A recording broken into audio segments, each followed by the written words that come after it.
now we will start with the musculature of larynx. So in broad terms, we can classify the musculature of larynx into intrinsic group and an extrinsic group. Okay, we will talk about the extrinsic group in detail in a few minutes. First, elaborate upon the intrinsic group. So, intrinsic group of laryngeal muscles are further classified into the muscles which are controlling the laryngeal inlet and the muscles which are controlling the movement of the vocal cords. Okay? So the muscles which are controlling the laryngeal inlet, they are mainly the oblique arytenoids, which are also known as the epiglottic muscles, and the transverse arytenoid muscles, and then Thyroid Epiglottis muscles. Okay? All these muscles, we will do one by one. All these muscles, the three of them, they are controlling the caliber of the laryngeal inlet. Okay? They are usually narrowing down the inlet. So they are the sphincters of the inlet. They help the epiglottis cover the laryngeal opening, right? Then the muscles, the other group, the muscles which are controlling the movement of the vocal cords. They are subclassified into the muscles which control the opening and closing of the vocal cords. In other words, the abduction and adduction, and then the muscles which are controlling the lengthening and shortening of the vocal cords. Okay, so we have there is a muscle which is responsible for the opening or abduction of the vocal cords, and that's the only one muscle, a pair of muscle, the posterior cricoarytenoid muscle. These are the only abductors of the vocal cords, okay, or they open the laryngeal inlet or the glottis, okay. Then the adductor, which is directly acting upon the vocal folds, is the lateral cricoarytenoid muscle, the pair of lateral cricoarytenoid muscles, okay. The muscles which are responsible for the lengthening and shortening, the one which is excuse me, responsible for the shortening, in other words, is relaxing the vocal ligaments or the vocal cords. It's the thyroarachnoid muscle. While the muscle which is responsible for the lengthening of or it tenses the vocal cords excuse me, is the cricothyroid muscle. By the way, all these muscles they exist in the form of pairs. Okay? Now we'll move on to the model and we'll have a look at the attachment sites of these muscles and how they perform their function. Okay, so now we have the model in front of us, and I am going to talk about the sites of attachments of these intrinsic muscles which we just have mentioned, and by just looking at their point of origin and point of insertion, you would be able to figure out why they are performing that action, okay? Because we know this general phenomenon regarding the muscles, that muscles usually pull towards their origin, okay? Or they contract towards whenever they contract, they pull towards their origin, okay? Keep that phenomenon in your mind. Now, first we will talk about the muscles which are responsible for the caliber of the laryngeal inlet or the opening, okay? So remember there were three muscles: the oblique arachnoid muscles, which are also known as epiglottic muscles, and they were lying within the superior border of the quadrangular membrane. We know that.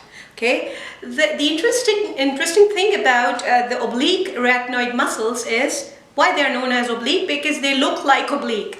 What happens that the right oblique arachnoid muscle will take origin from the right arachnoid cartilage and will go it will cross the midline and will give insertion on the left border of an inferior lateral border of the epiglottis, while the left oblique arachnoid will be taking origin from the left arachnoid and will be crossing the midline and will be inserting on the right inferior lateral border of the epiglottis. Okay, that's why, like, they are crisscrossing, you know, like this. The left one is going to the right and the right one is going to the left, right? So these airy epiglottic muscles are also known as oblique arachnoid muscles. Then what they are doing when they are contracting towards their origin. Obviously they will be reducing the opening of the larynx, okay, the top part of the larynx, and also will be helping in depressing the epiglottis. Okay, the transverse arachnoid muscle.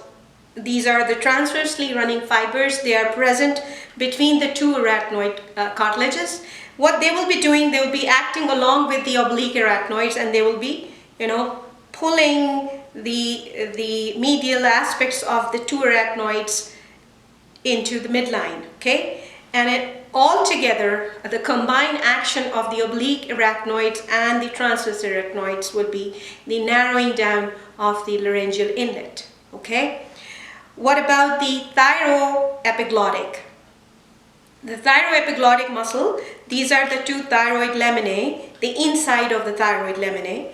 The thyroepiglottic muscle will be taking origin from the upper margin of the inside of each thyroid lamina, and will be moving up and will give insertion into the lateral borders of the epiglottis, the undersurface of the epiglottis, which is the laryngeal surface. And all these muscles, the oblique arachnoids, the transverse arachnoids, and the thyroepiglottic, together will narrow down the laryngeal opening and also will be helping in the depressing of the epiglottis at the time of deglutition or swallowing. Okay, what will happen once the swallowing has occurred, is finished, right? Due to the pressure within the larynx, the pressure of air, it will, you know, it will push the depressed epiglottis up. The pressure would be upward. Okay, because the lungs and the tracheal apparatus is having a lot of air. So once the swallowing is being completed, the epiglottis will be pop up, just due to the pressure which is coming from inside. Okay, but it needs sphincters for the closure, okay, or for depression. That is like we are done with the first group of intrinsic muscles, which are responsible for controlling the laryngeal opening, or the caliber of the laryngeal opening. Now we will talk about, and by the way, all these three muscles, they are also what they are doing, they are helping in adducting the vocal ligaments or the vocal cords. So not just the epiglottis, but also the rima glottis is also narrowed down during the time of swallowing to avoid the introduction of any foreign substance in the form of fluid or food particles into the glottis or the laryngeal inlet with the help of these two mechanisms. Okay. All right, now we'll come to the next group of the intrinsic muscles, which is acting upon exclusively on these vocal folds or the vocal cords.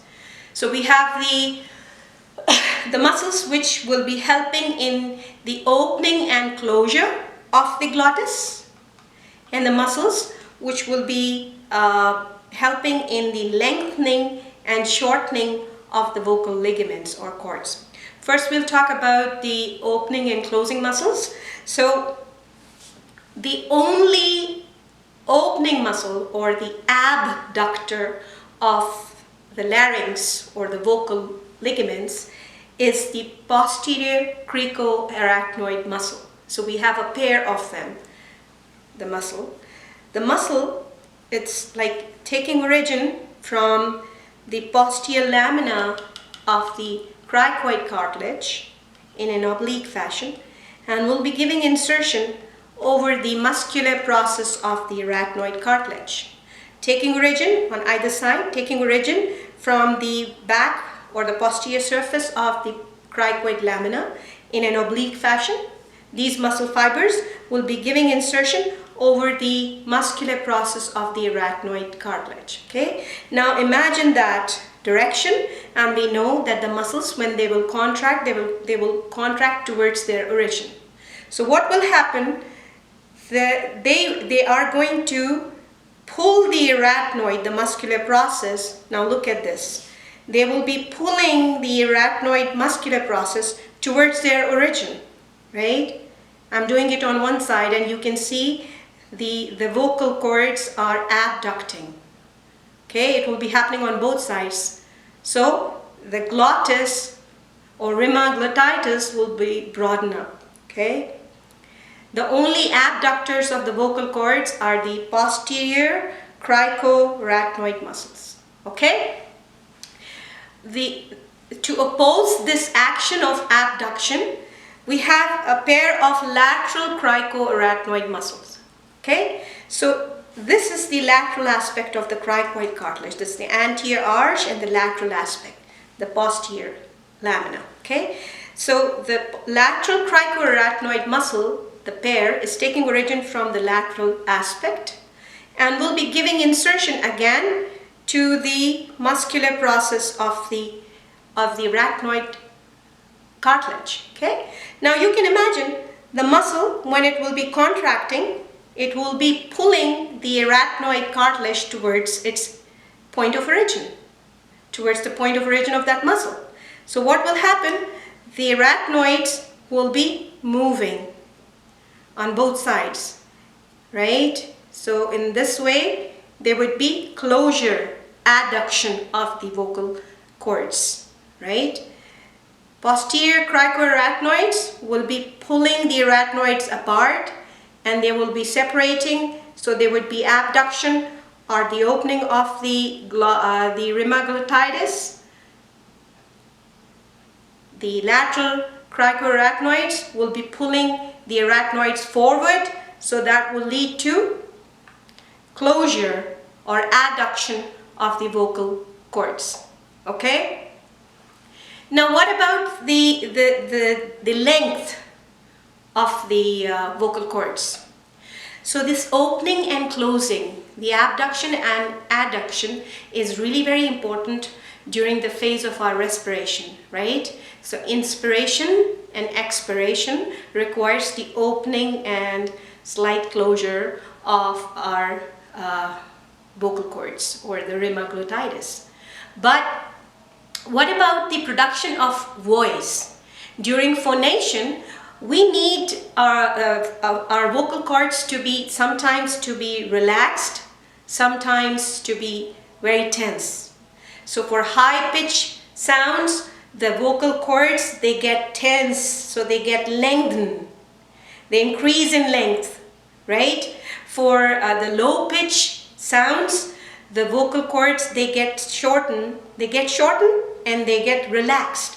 Okay, so the muscles, the other group of the intrinsic muscles which is acting upon the vocal cords is the muscles which relax or shorten the vocal cords, and that muscle is nothing but the thyroarachnoid muscle, right? The thyroarachnoid muscles will be taking origin from the inner side, from the inner lamina, these are the lamina of the thyroid cartilage. So from inside the lamina of the thyroid cartilage, the thyroarachnoid muscle will take origin and will be inserting over the muscular process, anterior aspect of the muscular process of the arachnoid cartilage. And when it will contract, the thyroarachnoid muscle will what it will do, it will pull the arachnoid towards its origin, towards the muscle origin. So in this way, it will shorten the length of our vocal cords. Okay? Or in other words, it will relax the vocal cords. And also, it will help in adduction, right? All these muscles, except for the posterior cricoarachnoid muscle, all the other muscles will somehow or the other be helping the vocal cords to get approximated, or they help in adduction. Okay, so this is the thyroarachnoid muscle, which relaxes or shortens the length of the vocal cords. Then there is a muscle, a muscle which is responsible for the lengthening of the vocal cords, would be the muscle which will be taking origin from the anterior arch of the cricoid cartilage on either side, and it will take origin from the cricoid cartilage and gives insertion, and it will give insertion over the undersurface of the lamina of the thyroid cartilage. So whenever this muscle will be contracting, the cricothyroid muscle, it will be, you know, pulling the thyroid cartilage towards the origin of the muscle, the cricothyroid muscle. All right. So now you imagine up here, when you can see that if the cricothyroid muscle is contracting, it's pulling the thyroid cartilage forward over the cricoid cartilage, and in this way it is gonna increase the length of the vocal cords, right? It will tense the vocal cord, and in that way also will help in adducting the vocal cords. Okay, just like all the other muscles. The cricothyroid muscle, a pair of cricothyroid muscle taking origin from the cricoid cartilage, anterior arch of the cartilage, and giving insertion over the undersurface of the lamina of thyroid cartilage. Whenever they will be the muscle will be contracting, it will be pulling the thyroid cartilage down, and in this way it will be increasing the length of the vocal cords.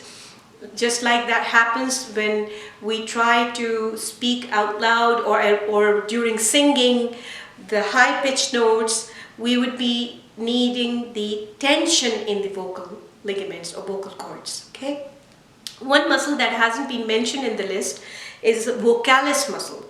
So the vocal folds themselves, they have the vocal ligaments, which are the vocal cords. They are pearly white, and they are elastic structures. They are avascular, and they are nothing but the free margins of the conus elasticus. Okay, so within the vocal folds, which is the fold of the mucosa of larynx, there are on each side a flap of muscle, the Vocalist muscle. That also is just like other muscles, it will be maintaining the tension in the vocal ligaments or the vocal folds, and will be helping in approximating the remaglutitis, or the two vocal folds. Okay, so it will be adducting the vocal folds. Okay. Now let's talk about the extrinsic muscles. The name is indicating the extrinsic muscles of larynx. They have nothing to do with the internal structures. They don't have any action upon the internal structures, which is actually a very complicated framework. Many small cartilages, ligaments, membranes are involved. So the extrinsic muscles, they will only be helping the laryngeal apparatus either to elevate, lift up, or get depressed. Like the time when we are swallowing, the larynx is slightly moved upward, right? It's been elevated. Just like I talked about the pharynx, at the first phase of deglutition, what happens, the base of the tongue gets depressed, and so is the epiglottis. And the pharynx, as well as the larynx, they have been pulled up with the help of elevators of... Now, before moving on to the motor innervation of these muscles, which I just have talked about, the intrinsic muscles of larynx, let me discuss the extrinsic muscles of larynx. The name is indicating that these muscles have nothing to do with the movement of internal structures of larynx. It's all about the movement of the laryngeal apparatus as a whole, an upward movement and a downward movement, which we call the depression of the larynx and the elevation of the larynx. Okay, and I told you that the larynx has been suspended with the help of membranes through this bone, that is the bone present in the neck, the hyoid bone.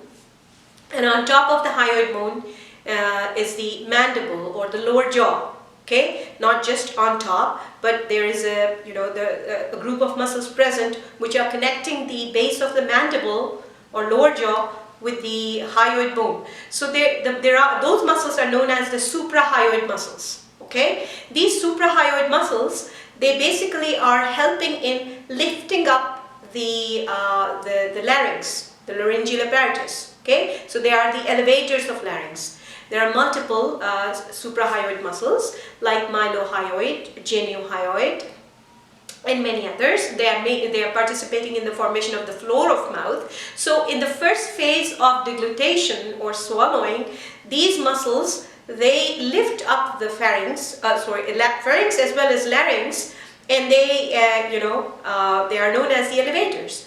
Then the depressors of the larynx are basically the muscles which are lying below the level of hyoid bone. They are known as the infrahyoid muscles or the strap muscles of the neck. Okay, so we know that in the thoracic region we have the sternum. So the muscle which is taking origin from the sternum and inserting over the thyroid cartilage is the sternothyroid muscle. Then we have sternohyoid muscles. Then we have omohyoid muscle. All these muscles, what they will do when they will contract, they will depress the larynx along with the hyoid bone. Okay. Other than these muscles, the depressors and elevators, some of the elevators of larynx I need to mention. When I was talking about the pharynx, I talked about the elevators of pharynx. We have three of them: the stylopharyngeus, the salpingopharyngeus, and the palatopharyngeus or palatopharyngeus. All these three muscles, they are coming from, on each side, they are coming from the lateral aspect, and they are blending into the musculature or the lateral wall of the pharynx. And we know that the pharynx and larynx are interconnected. Three muscles, three on each side, right? A pair of these three muscles, they will be helping in the lifting up of the larynx during the first phase of deglutition or swallowing. So these are the elevators or the extrinsic muscles of larynx. Okay, they do not have any role in the change in the shape of the laryngeal inlet or anything related to the movement of the vocal cords. So they are not the intrinsic muscles, they are just the extrinsic muscles located outside the laryngeal membranes, and they are responsible for the elevation and depression of the column of larynx within the neck. Okay, after that we will start on with the innervation or the motor nerve supply of the intrinsic muscles of larynx. By the way, the extrinsic laryngeal muscles, they gain their innervation according to the region they are taking origin from. So they share different innervation pattern. But the intrinsic musculature of larynx is having a very specific innervation pattern, and we'll talk about, our concern is basically with the innervation of the intrinsic laryngeal musculature. Right? So we will talk about it in a few minutes.